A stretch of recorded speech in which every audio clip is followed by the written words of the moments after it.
Assalamualaikum warahmatullahi wabarakatuh. Kami dari kelompok 14 pada kesempatan kali ini akan mempresentasikan hasil diskusi kami mengenai pemanfaatan senyawa metabolit sekunder pada ikan buntal sebagai antidiabetes.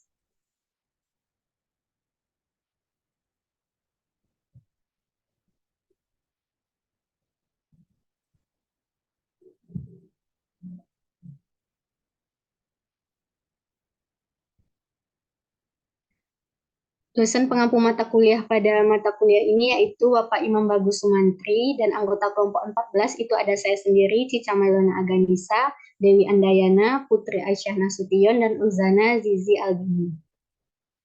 Yang pertama itu pendahuluan. Metabolit sekunder dihasilkan oleh organisme untuk melindungi diri dari predator dengan cara melumpuhkan musuhnya. Tujuan pembentukan dari metabolit sekunder belum banyak diketahui, tetapi para ahli banyak berpendapat bahwa metabolit sekunder adalah produk detoksikasi dari metabolit beracun yang tidak dapat dibuang oleh organisme tersebut. Adanya keanekaragaman yang tinggi dari berbagai spesies biota laut menyebabkan terjadinya persaingan yang tinggi dan ketat antar spesies untuk dapat bertahan hidup. Kondisi ini menyebabkan beberapa spesies mensintesis metabolit sekunder berupa senyawa yang bersifat toksik untuk mempertahankan diri. Struktur kimia dan aktivitas biologis senyawa dari organisme laut sangat jarang ditemukan persamaannya dengan biota darat. Biota laut yang hidup di wilayah tropis dan subtropis Indo-Pasifik banyak dimanfaatkan oleh industri farmasi untuk penemuan obat anti kanker, antibiotik, dan antiinflamasi. Salah satu organisme laut yang berpotensi menghasilkan metabolit sekunder adalah ikan buntal. Ikan buntal berasal dari famili Diodontidae, ordo Tetraodontiformes. Ikan buntal adalah salah satu ikan yang mempunyai nilai gizi yang cukup tinggi. Di negara Jepang, ikan buntal digemari sebagai menu masakan dengan cita rasa yang lezat. Ikan buntal juga memiliki racun yang dikenal dengan nama tetrodotoxin.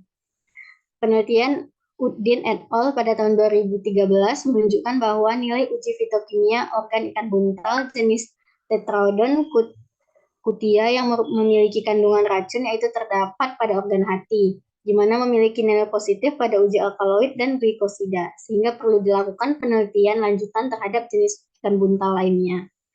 Tujuan dari penelitian ini adalah untuk mengetahui kandungan senyawa metabolit sekunder yang terkandung dalam hati, kulit, daging, dan organ pencernaan ikan buntal jenis A. manilensis dan melihat apakah terdapat senyawa metabolit sekunder yang berhasiat sebagai antidiabetes.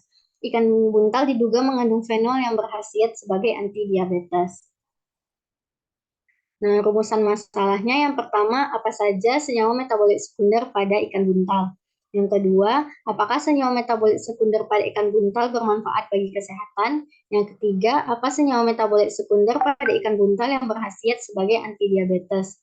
Hipotesisnya yang pertama, ikan buntal mengandung senyawa metabolit sekunder yang beragam. Yang kedua, senyawa metabolit sekunder yang terkandung pada ikan buntal bermanfaat bagi kesehatan. Yang ketiga, senyawa metabolit sekunder pada ikan buntal memiliki khasiat sebagai antidiabetes. Tujuan dari penelitian ini yang pertama untuk mengetahui senyawa metabolit sekunder pada ikan buntal. Yang kedua untuk mengetahui manfaat senyawa metabolit sekunder pada ikan buntal bagi kesehatan.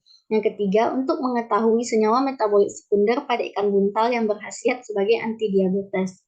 Manfaat penelitian ini adalah untuk menambah ilmu dan wawasan pembaca maupun peneliti mengenai senyawa metabolit sekunder pada ikan buntal yang bermanfaat bagi kesehatan, terkhususnya berkhasiat sebagai antidiabetes.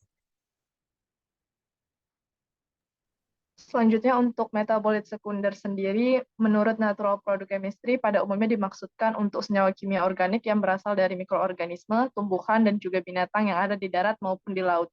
Dan senyawa metabolit sekunder sendiri berkaitan dengan senyawa metabolit primer, di mana senyawa metabolit primer adalah senyawa yang merupakan hasil dari metabolisme primer.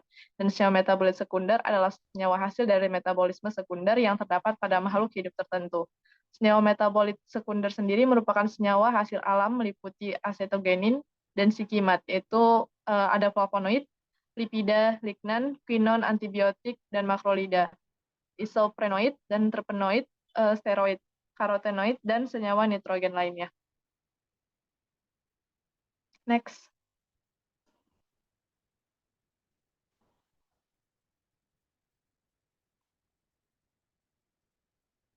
Selanjutnya untuk diabetes mellitus sendiri adalah suatu penyakit metabolik yang ditandai dengan adanya hiperglikemia yang disebabkan oleh gangguan metabolisme karbohidrat, lemak, dan juga protein. Umumnya diabetes mellitus dibagi menjadi DM tipe 1 dan juga DM tipe 2. Yang terakhir mengenai ikan buntal, di mana ikan buntal disebut juga dengan spot degrade pufferfish karena ikan buntal dapat menggelembungkan tubuhnya ketika merasa terancam oleh musuh ataupun rangsangan yang membuatnya terganggu. Penggelembungan ikan buntal dapat bertahan selama 2 jam. Salah satu organisme laut yang berpotensi untuk menghasilkan metabolit sekunder itu sendiri adalah ikan buntal, di mana ikan buntal berasal dari famili Diodontidae dan ordo Tetraodontiformes. Ikan buntal juga merupakan salah satu ikan yang menggunakan lendirnya untuk dapat menghindari dari predator maupun mengurangi gesekan air yang disebabkan arus ketika bergerak. Hal ini sesuai dengan pendapat Hardini Tias 2009 yang menyatakan bahwa senyawa alkaloid digunakan oleh biota laut sebagai pertahanan diri dan juga pencegahan infeksi. Senyawa alkaloid merupakan senyawa metabolit sekunder terbanyak ditemukan dalam jaringan tumbuhan dan juga hewan. Menurut Ningrum pada tahun 2016 juga menyatakan bahwa senyawa alkaloid sendiri merupakan salah satu senyawa berkhasiat yang dapat digunakan sebagai anti diare, anti diabetes, anti mikroba, dan juga anti malaria. Selain memiliki kandungan metabolit primer yang cukup lengkap, terutama asam aminonya, ikan buntal juga memiliki kandungan metabolit sekunder seperti racun tetradoksin atau TTX.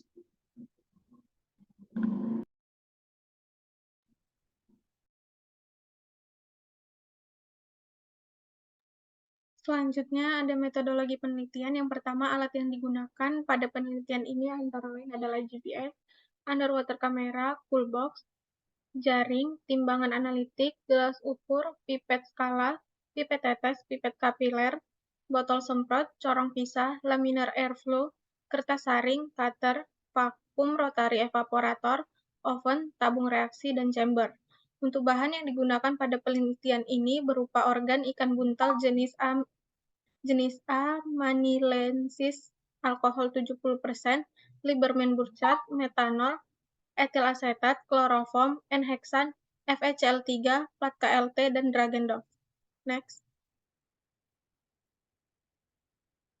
Untuk prosedur kerja yang pertama, pengambilan sampel ikan buntal. Pengambilan sampel ikan buntal pada perairan Desa Batu Jaya menggunakan alat tangkap berupa jaring. Jenis ikan buntal yang akan digunakan adalah A. manilensis. Jumlah sampel yang digunakan sebanyak 51 ekor dengan panjang berkisar 7-13 cm dan berat berada pada kisaran 20-55 gram. Pengambilan sampel dilakukan pada 3 titik koordinat yang berbeda. Selanjutnya yaitu ekstraksi metabolit sekunder. Organ tubuh ikan buntal seperti hati, daging, kulit, dan organ pencernaan dikeringkan menggunakan tisu. Sampel yang telah dikeringkan dimaserasi selama 3 kali 24 jam dengan berat total masing-masing individu 25,25 gram. Ekstraksi metabolit sekunder pada ikan buntal jenis A. manilensis menggunakan 3 pelarut yaitu N-heksan, etil asetat, dan metanol. Pelarut N-heksan, etil asetat, dan metanol yang digunakan ialah pelarut proanalis. Larutan ekstrak yang didapat disaring menggunakan kertas penyaring. Filtrat lalu dievaporasi dan dikeringkan pada suhu 55-60 derajat Celcius. Next. Selanjutnya, screening kandungan metabolit sekunder. Proses ekstraksi dari hasil maserasi selama 3 kali 24 jam ikan buntal almanilentis menghasilkan ekstrak 60 ml. Kemudian hasil ekstrak ikan buntal dilakukan pemisahan atau partisi menggunakan pelarut senyawa polar dan senyawa non-polar. Partisi pertama dilakukan menggunakan pelarut MEOH atau metanol, kemudian dievaporasi menggunakan vakum rotary evaporator menghasilkan fraksi MEOH. Partisi kedua menggunakan fraksi metanol yang kemudian dipartisi dengan pelarut etil asetat menghasilkan fraksi etil asetat.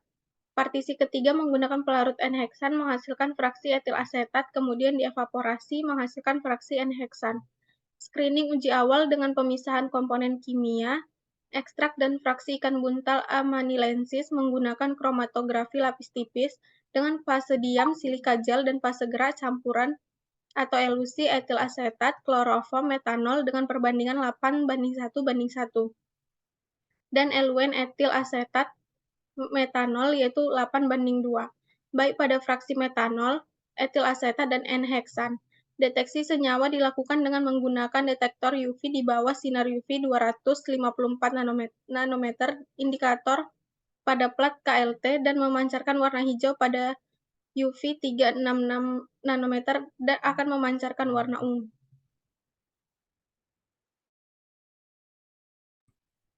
Kemudian pengujian kandungan metabolit sekunder. Yang pertama, uji alkaloid. Ekstrak ikan buntal ditotolkan pada plat kromatografi lapis tipis, kemudian disemprotkan dengan reaksi Dragendorf, Lieberman-Bouchard, Mayer, dan Wagner. Hasil pengujian dinyatakan positif bila dengan reaksi Dragendorf dapat dibentuk endapan berwarna merah jingga. Warna putih pada reaksi Lieberman-Bouchard, kemudian terbentuknya endapan putih kekuningan dengan reaksi Mayer, dan terbentuknya endapan coklat dengan reaksi Wagner. Kemudian uji flavonoid. Keberadaan flavonoid ditunjukkan dengan terbentuknya warna jingga sampai merah dengan penyemprotan besi 3 klorida pada kromatografi lapis tipis. Next.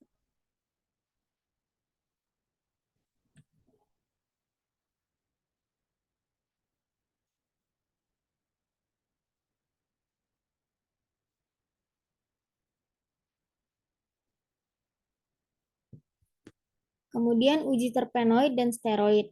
Sampel ikan buntal direaksikan dengan reaksi Lieberman-Bouchard. Reaksi positif ditunjukkan dengan terbentuknya noda berwarna merah atau ungu, menandakan adanya kandungan terpenoid. Kemudian noda biru dan hijau menandakan adanya kandungan steroid. Kemudian uji fenol. Ekstrak ikan buntal Arotron manilensis ditotolkan menggunakan pipet kapiler ke KLT yang telah direaksikan dengan larutan FeCl3, kemudian hasil uji positif mengandung senyawa fenol, yaitu terbentuknya larutan berwarna hijau atau hijau biru. Next. Berikut ini adalah daftar pustaka yang kami gunakan. Next.